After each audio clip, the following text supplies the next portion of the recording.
Desalcemos nuestro canto con viva emoción y del mundo a la paz ostentemos nuestro invicto glorioso pendón.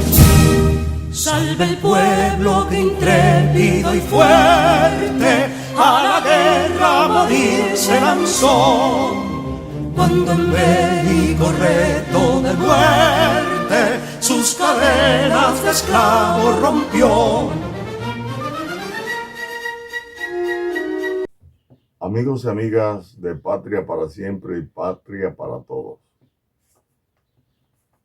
Cada vez que se va a celebrar unas elecciones en un país, se hace obligatorio que quienes vayan a manejar la estrategia y la táctica de la misma tengan en cuenta algunos aspectos que ya se han hecho universales, como es que la realidad existe independientemente de la voluntad del hombre, que hay que hacer un análisis del contexto histórico, cultural, económico, social de la sociedad donde se van a llevar a cabo ese evento tan importante para una sociedad como son las elecciones. De igual manera, hay que saber con los recursos que cuentan los contendores, tanto económico como humano. Eso hay que tomarlo muy en cuenta. En la República Dominicana hemos tenido varias elecciones. Históricamente, o en el marco de la historia contemporánea, tenemos las elecciones del 20 de diciembre de 1962. Tenían una realidad distinta a las elecciones del 1978. De igual manera, la del 1978 tenía propósitos generales y particulares envueltos, como también lo tuvo la del 1996, la del 2020 y la del 2024. Si establecemos la diferencia y buscamos cuáles son los aspectos fundamentales que envolvían esa realidad social, política, económica, tanto en la República Dominicana como en el mundo, porque ningún país está aislado de la realidad que vive el mundo también. O sea que hay que poner en contexto la realidad nacional con la realidad internacional, porque el asunto geopolítico influye grandemente en las determinaciones que va a tomar cualquier país del mundo.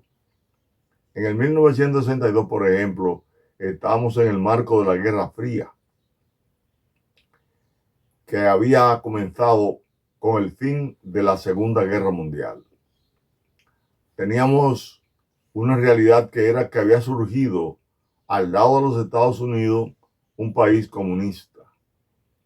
Entonces, también esas elecciones tuvieron el derrocamiento del tirano Rafael Leónidas Trujillo Molina, que era un dictador de 31 años. Se abrieron las puertas de la libertad en la República Dominicana con muchas dificultades, y en medio de eso se organizan las elecciones de 1962.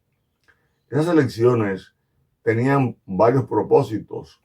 Uno de ellos era que el país pudiera vivir en democracia y dejar atrás la dictadura. Pero había una lucha entre la oligarquía tradicional que quería sustituir a la oligarquía trujillista que se aposentó en el poder, y esa lucha la enfrenta el profesor Juan Bosch cuando tiene que defender a la población dominicana, a la gran mayoría de la población dominicana, y logra convencer a la mayoría de la población dominicana con un recurso propagandístico interesante, que fue hablar, por ejemplo, de los hijos de Machepa. Juan Bosch había llegado del exterior sin grandes recursos acumulados.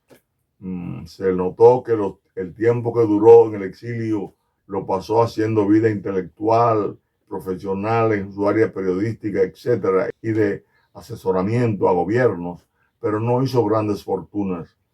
Y él hablaba de los hijos de Machepa y se conectaba con esa realidad, y con esa realidad que se conectó logró obtener cerca de un 60% del electorado dominicano que participó en las elecciones del 20 de diciembre de 1962. Cuando nos vamos al 1978, se atraviesa el resultado de lo que ocurrió como consecuencia de las elecciones del 1962, que fue el golpe de Estado del profesor Juan Bosch, una constitución que fue la más avanzada, una alerta al pueblo. Se contó entonces con lo que ocurrió en el 65, una respuesta que se le dio al golpe de Estado el 25 de septiembre. Se contó inclusive, o se incluyó en ese proceso, la invasión norteamericana, la colocación de Balaguer de nuevo en el poder por 12 años, y llega el 78. Tenía como misión fundamental, entre otras cosas, devolverle la libertad conculcada al país, y se abrieron las puertas de las cárceles, cero preso político, y comenzaron a llegar entonces los hombres y mujeres luchadores por la democracia que estaban en el exilio.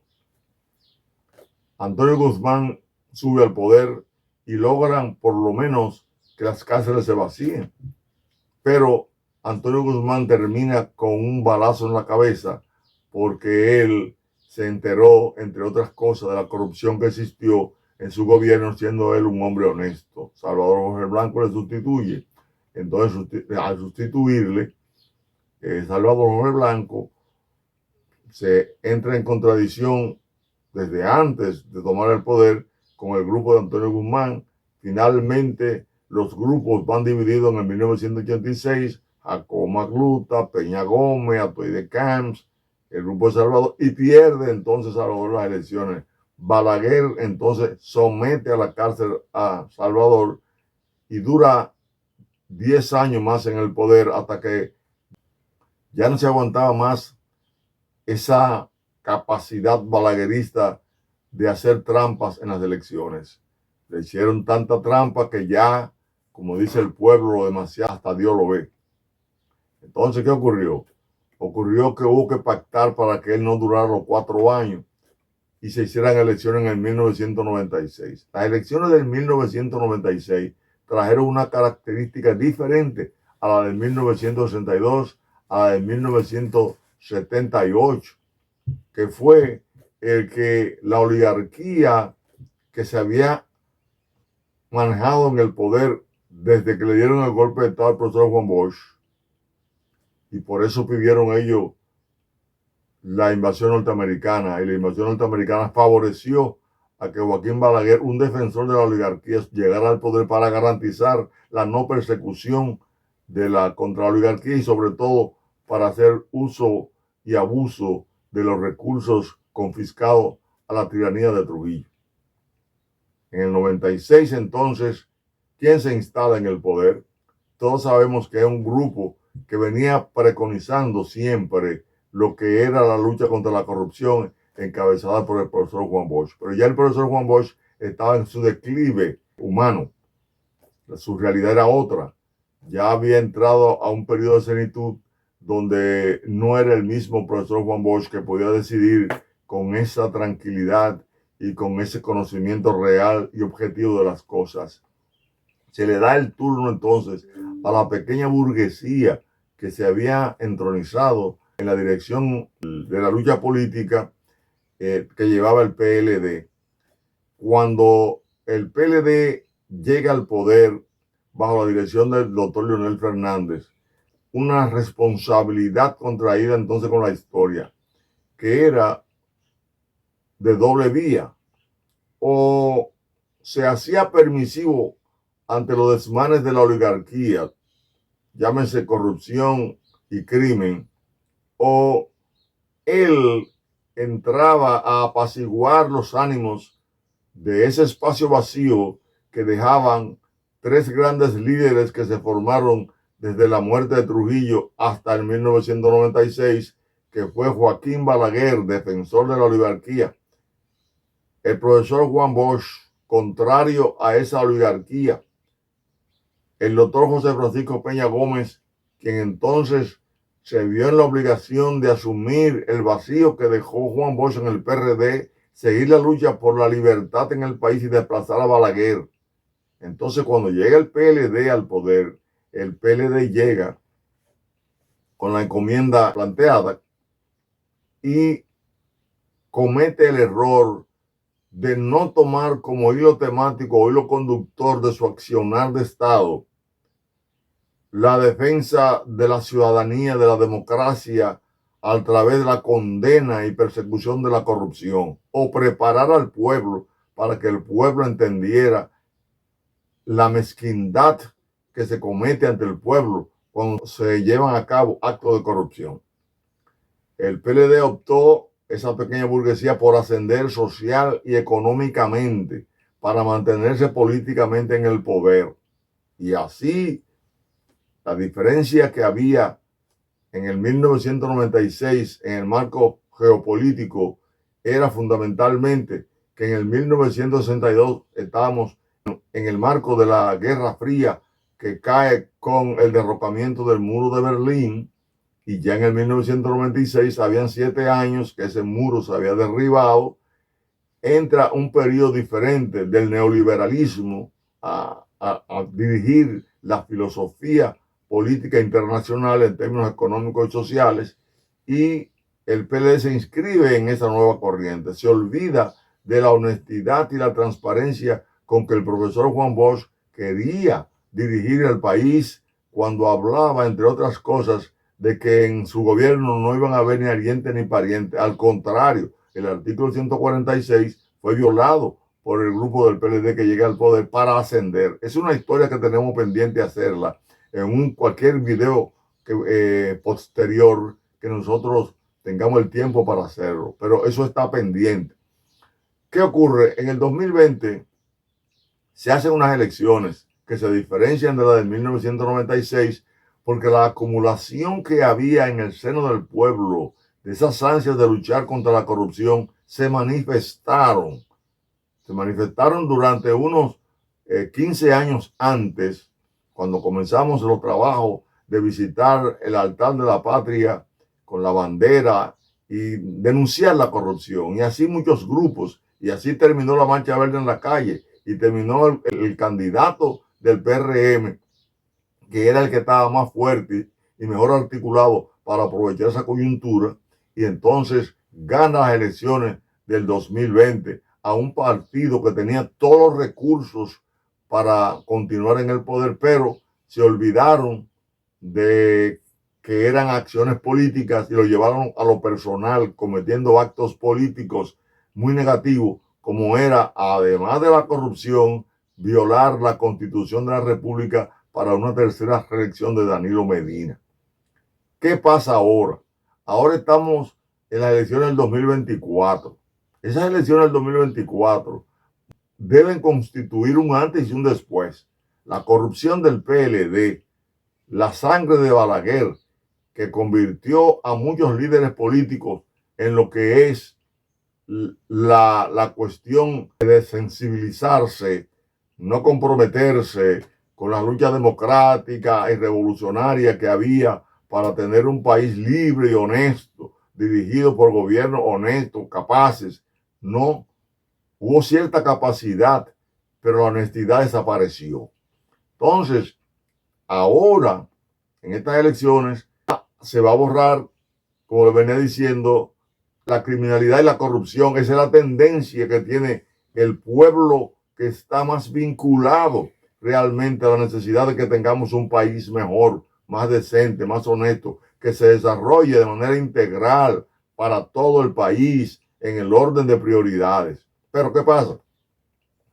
Las elecciones del medio término, las elecciones del 18 de febrero, donde se eligieron los candidatos alcalde, alcaldesa, regidor, regidora, directores y vocales en el país, dejó un balance que puede, si no se observa bien, si no se maneja bien conforme a la realidad, puede traer sorpresa en el 19 de mayo de este 2024, que son las elecciones congresuales y presidenciales.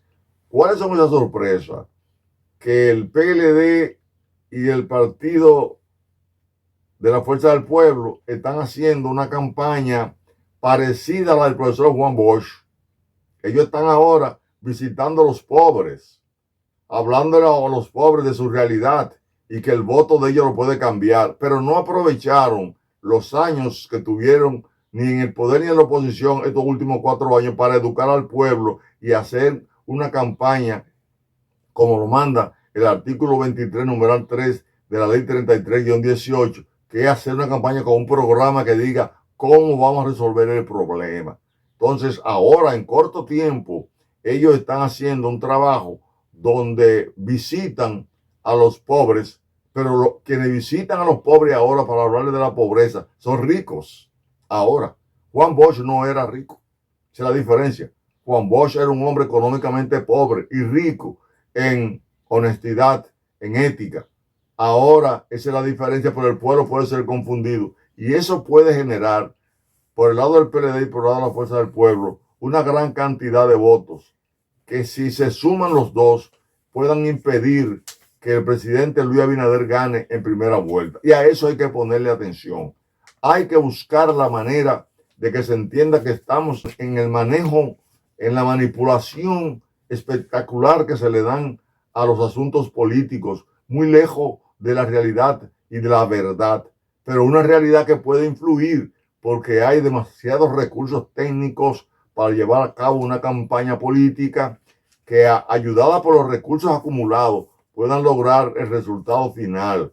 Y a eso hay que ponerle atención porque está en juego 3 cosas básicas, 2 en el país y 1 internacional. Las 2 del país es que no debemos volver a la corrupción y que tenemos que defender nuestra soberanía nacional frente al caso de Haití. Y una internacional es que ya no estamos en una guerra fría, ni estamos fuera de esa guerra fría como el 62 y 96. Ahora estamos en la antesala de una tercera guerra mundial.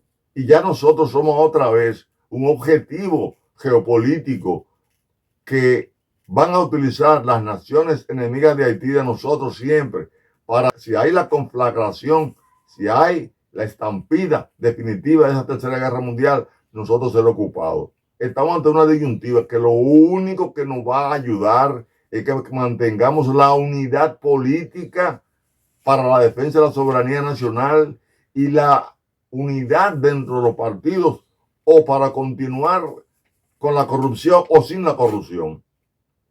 Esa parte tenemos que hacer énfasis en ella.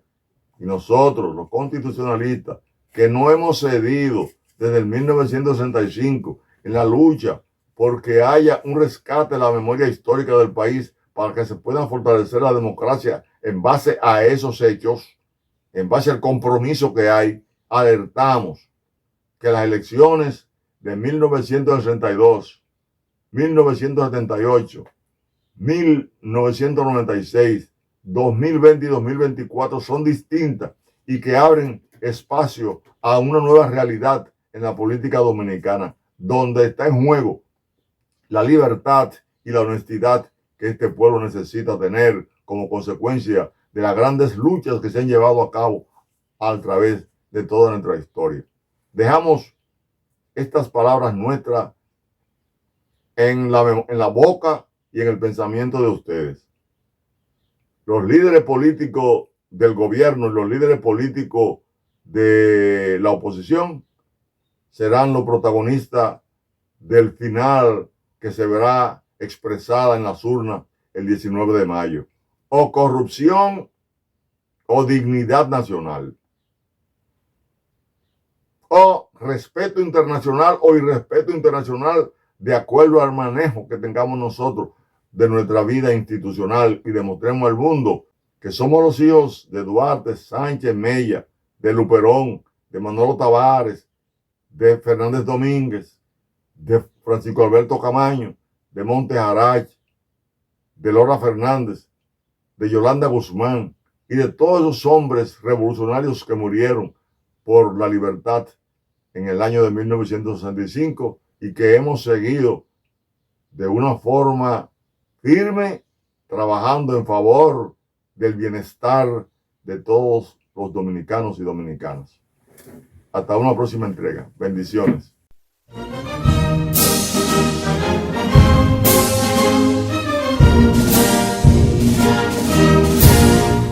Quisqueyanos valientes alcemos nuestro canto con viva emoción, y del mundo a la paz ostentemos nuestro invicto glorioso pendón.